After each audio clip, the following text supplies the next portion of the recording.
Hey y'all, welcome back to my channel. My name is Lex and I just want to give a huge shout out to Kata.RMA. Thank you so much for the $5 super chat. Thank you so much. You guys definitely do not have to donate anything extra, but it is always greatly appreciated. I also want to give a huge thank you to those of you guys who subscribe, follow, like watch the videos every day, comment on the videos every day, interact, engage. I read every comment, I promise. Because my channel has grown so quickly, I'm like now having a little trouble keeping up with comments and stuff. But believe me, I read all of your comments. I love hearing your takes. I love hearing your opinions, even if it's not the same as mine. Like, I love when you guys say stuff, especially when we all keep it respectful, which we have been doing. I love it, love it, love it. So thank you guys so much. I would not have this channel without you guys. Let's get into Big Brother today. Let's get into Big Brother day 56, okay? A day that was a little bit predictable until Angela started up again. Angela had a day, okay? Angela, you know what? There's never a dull day in the Big Brother house when you have Angela in this house. And we're gonna get into it. Because I thought, when I was like, watching the feeds, taking my little notes, whatever, I thought yesterday was gonna be a chill day. I was like, all right, pretty chill day, not much is gonna happen, it's all gonna be good. Boy, was I wrong. Let's get into it. So, let's just begin right after the renom ceremony. The plan did go through to take down Angela. So MJ did use the veto on Angela, and Quinn indeed is up on the block. First kind of reactions when the feeds come back. Better for my game that I don't know. Yeah. Always. Probably better to be out of the loops of things. It's work to a lot of people. This is a lot of fun. Rooting for you, Same, yeah. Honestly. I see Angela on the feeds talking with various people, with Rubina. She was talking with someone else saying she's so grateful. She didn't know this was going to happen. Yada, yada, yada. Quinn and Chemo were like, block buddies. Yeah, this is great. But you could definitely tell that Quinn was like, what the fuck? Why am I on the block right now? Like, what is going on?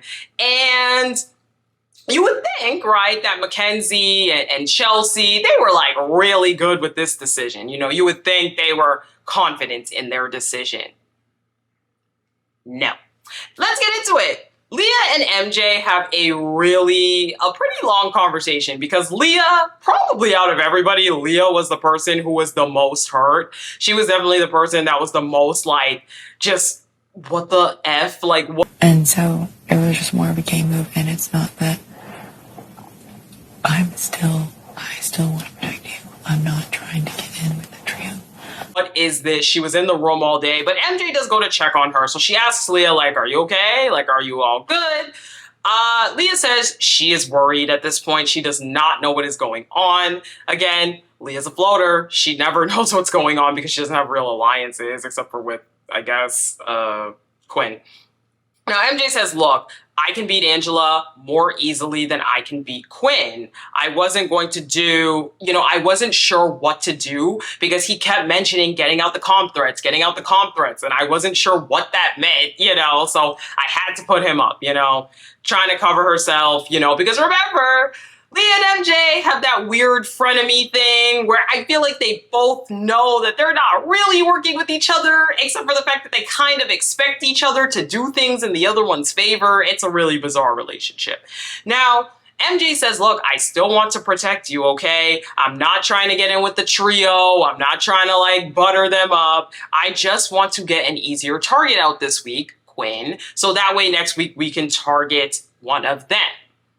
Now, Leah says, look, everyone prioritizes everyone else except them at this point. And she's like, again, she's talking as if, like, it's the two of them as a duo. Little does Leah really know how close that Mackenzie and Chelsea have been working. And obviously, of course, Chelsea's very close with the trio. She says, look, the fact that I was even considered, this is Leah, the fact that I was even considered as a renom means I am so low on the totem pole. And it's just weird, again, the way she talks about the two of them like they're floaters. Hey. Now Leah says, look, I love T-Core.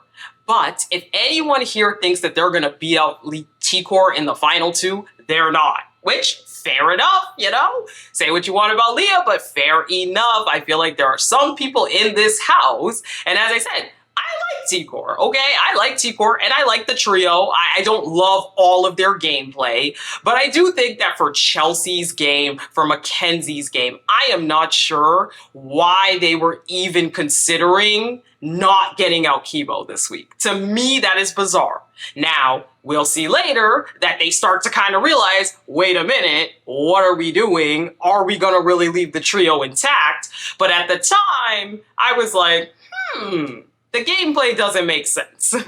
Now, MJ does agree that, T-Core cannot make it to the end. She does say that Chelsea needs to think about who she's protecting, because if she's up against T-Core, no one's going to protect her. This is what Leah's saying. And again, Leah is spitting. She's spitting. Like, that is very, very true. I do think in a T-Core versus Chelsea, this house is, again, I've always said it, this house plays heavily on emotion this season. And I think emotionally speaking, so many people in this house have like such a deep feeling for T-Core. I do think she would win out against Chelsea. So I do think Chelsea needs to be careful with that. Now, while this is going on, Quinn and Rubina had some conversation. Apparently, Quinn was trying to ask Rubina, like, what the reason was, what was going on. Something about, like, accusing him of flip-flopping. It wasn't really clear. I only saw the end of this conversation where Quinn's, like, in the room muttering, go talk to your boyfriend. Oh, shit.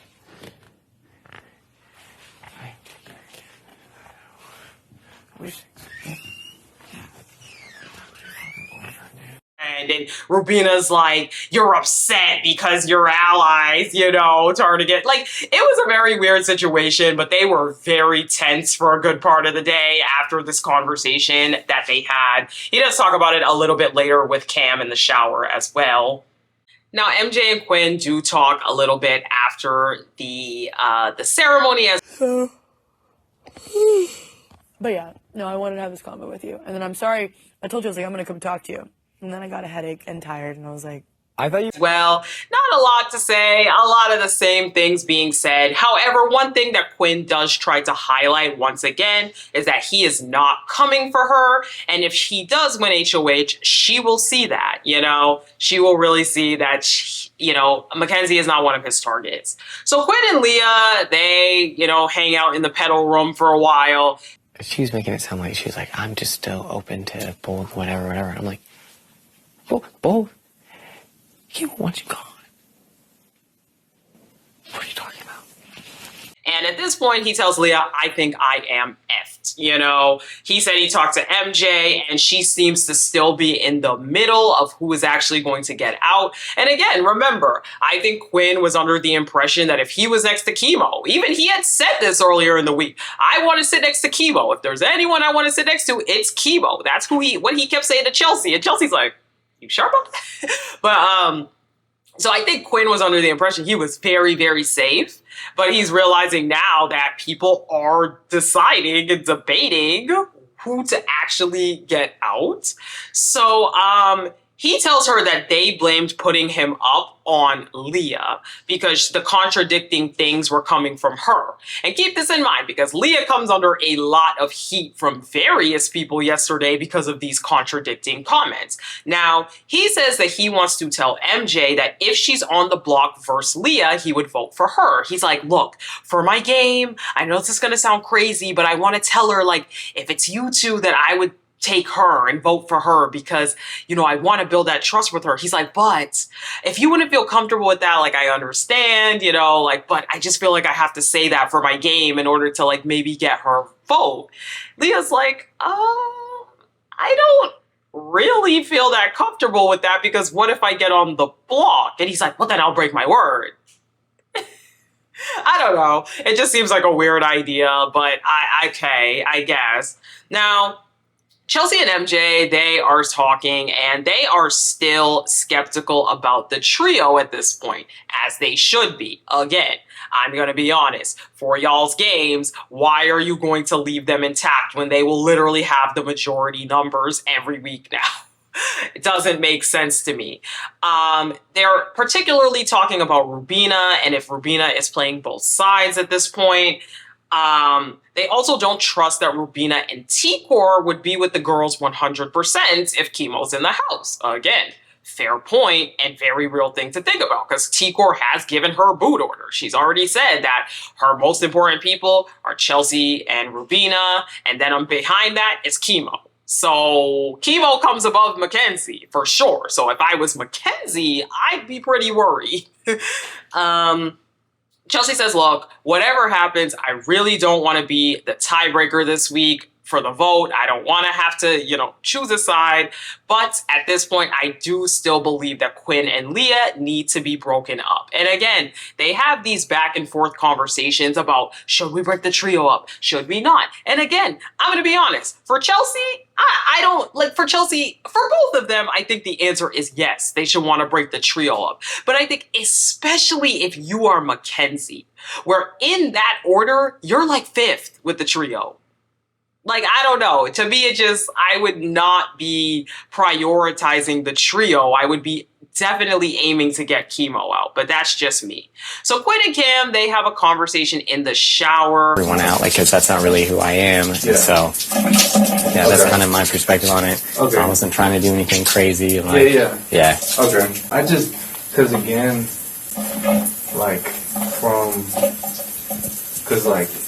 since I'm not really.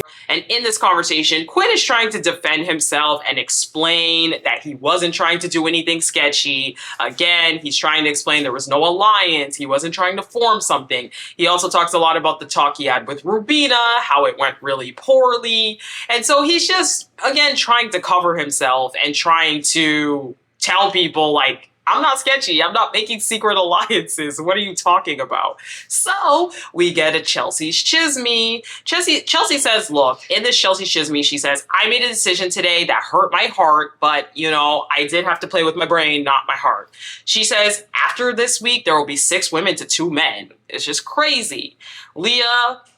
She discusses Leah and says Leah has not come out of the room all day, but she shows her cards today. It was given baby Angela.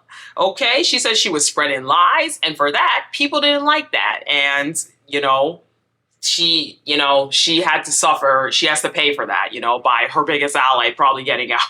Now, she says she didn't know she'd be working this tightly with MJ. She says she crazy, but she a good game player, though. And she would not be mad. She did overall say, though, that she would not be mad if Quinn stayed. And I feel like this is important because for anybody that thinks that Quinn's out of the game, Quinn's done, the trio I really want you guys to know that nothing is set in stone yet. I think there is a high possibility that there's a total flip. I think there's a high possibility that there is a tie and Chelsea has to break the tie. I just don't want anyone to think right now that Quinn is done, and I hope I'm conveying that properly because there is still a lot of talk. There is a lot of buzz about keeping the trio together and keeping them intact. So Angela and Leah have a conversation at this point. And Leah is in the shower crying. Angela kind of confronts her. It just really hurt my feelings. Leah, I didn't say that. I promise you, Leah. Who said that to you? Because let's get them in the room. Let's go have a conversation. No. I'm so sorry. Oh my God, no. No, Leah, I didn't say that. I promise you. No. Leah, I didn't say that, hun. I didn't say that. Yeah. Who said that to you? Let's talk about it. I'm just scared. I don't like telephone. I know. And I would never, ever do that to you. Yeah. No. And Angela's like, wait, Leah, wait, hun, what? What, hun? Hun, oh my God, I never told anybody that you were starting alliances. I never told anybody that you did that. Honey, oh my God, hun, no. I didn't say that. Leah, I never said that. Okay. Angela vehemently denies that she ever told anybody that Leah was trying to start an alliance, that Leah was flipping on people, vehemently denies it, says she never said that, starts to freak out, hyperventilate. She said, look, I talked to Chelsea and I said, I saw, this is my perception. I said, I saw Quinn this week talking more to Rubina, Chemo, and Tikor to get more numbers. And because of that, I had already kind of like been around the backyard. I was just listening. And then I saw you and I told her like, I think that they're probably trying to bring you in to get numbers. I never said that you, but I told them that you would never go for that though, which is total BS, by the way. That is BS. Angela never said that. Angela very clearly accused Leah of doing it. But she said, no. I told them you would never go for that. You would never be in that. You know, Leah says, okay, like, I just feel bad. Like, the info, it makes me frustrated. It makes me look like a liar. It makes me look like I'm going around telling people different things. It really makes me look bad. Angela's like, who's saying it then? Who's saying it? Huh? Who's saying it? Okay? I mean, let's confront them now. Let's confront them now then. Whoever's saying it. She really pushes Leah to go to the HOH, to talk to Chelsea, to talk to MJ, and to literally try to squash it. And in all of this, you know what Angela still says? She says, you should try to squash this. So that way we could try to solidify something between the four of us. Bro, Angela, look, leave it to Angela to get in the biggest heat this week for everyone to think she's a liar and Angela to still be so delulu as to believe that the four of them are going to solidify something. You cannot write this, y'all. You cannot write this, y'all. So after this conversation, Angela finds Chelsea. She finds her outside. Laughing again, and then you hear kind of like almost like, oh yeah, we got this. And then Tikor told Quinn as he's going into the diary room, I love you, or love you, Quinn. And it just felt like, okay, what's going on? And then I hear everybody leave. And so then I go to she starts explaining the same thing, same story, you know. I wasn't trying to say anything. I just said that I saw, and I just said that I heard people talking, and I heard that I heard that Tikor told Quinn, love you, Quinn, right before she went to the diary room. And when has she ever said that? So all I said, Chelsea goes, I'm done. I can't take this anymore.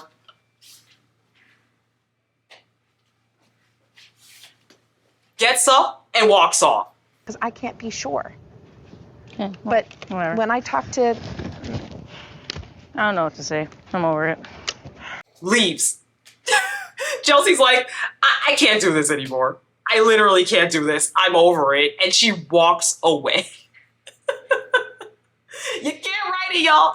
Angela is blabbering. Chelsea's like, goodbye, Angela. Goodbye and good night. Now, they continue this conversation in the HOH room a little bit later, and Chelsea says, look, ultimately, what you said was not what affected Leah's game. Okay, at the end of the day, this alliance is what it is. Doesn't matter, right? Well, not that it doesn't matter, but like that is not what affected Leah's game. What affected Leah's game is all personal stuff that they can work out. You know, she says, look, Leah came upstairs yesterday and was throwing Quinn under the bus here in the HOH. That stuff is what contributed to Quinn going on the block. At least that's what she tells Angela. You know, Angela says, like, oh my God, like that makes me sick to my stomach. Like, I didn't know that, like, she was doing that. Like, if she could do that to Quinn, like, how would she treat, you know, me or whatever? She says, look, you're a perpetual pawn. Chelsea tells Angela straight up, you are a perpetual pawn. And that is okay. That's okay because guess what? You're never the target. Like I told you earlier this week, you're not the target. So it's okay. Now, meanwhile, Quinn's having a little camera talk and he says, look, I feel like I am very alone. I slighted everyone. I burned bridges. You know, every single person in here I have slighted at some point. He says it's crazy that Leah's defense mechanism under pressure is to throw me under the bus. He feels like he was never included in the Rubina side of things, I guess the trio. And he feels like he was screwed in the since the beginning, you know, even when Tucker was here or whatever. He says if he put up T-Core last week, people would have thought he was aligned with Joseph, so he didn't, and it still burned him. He goes on and on. He compares his game to previous players. You know how Quinn gets. And Leah and Angela, they have a nice little conversation. Issue, like, because the way that things are being discussed, it's like, literally it was like vague and weird and like talking like, and I was like, well. And Leah says, look, I just want you to know our relationship is not ruined by any means. Once again, I'm not part of any alliance. I didn't make any alliance. Like, I'm not in anything. They continue to talk, and they do get onto the conversation of talking about Chelsea. They talk about Chelsea a lot. One thing they say is that Chelsea is never going to put up Cam or T-Core, so they need to be careful of that. And Leah ultimately wants MJ to win. Angela says, I don't know. I think we need to win because Mackenzie is close to them, which, right, she's not wrong. Now, Leah says the way to get Chelsea out is to put her up against T-Core because, again, they believe that no one's going to beat T-Core. No one. Everyone thinks that T-Core has it in the bag. But the thing to know about these two is they make up. They are great. They are fine.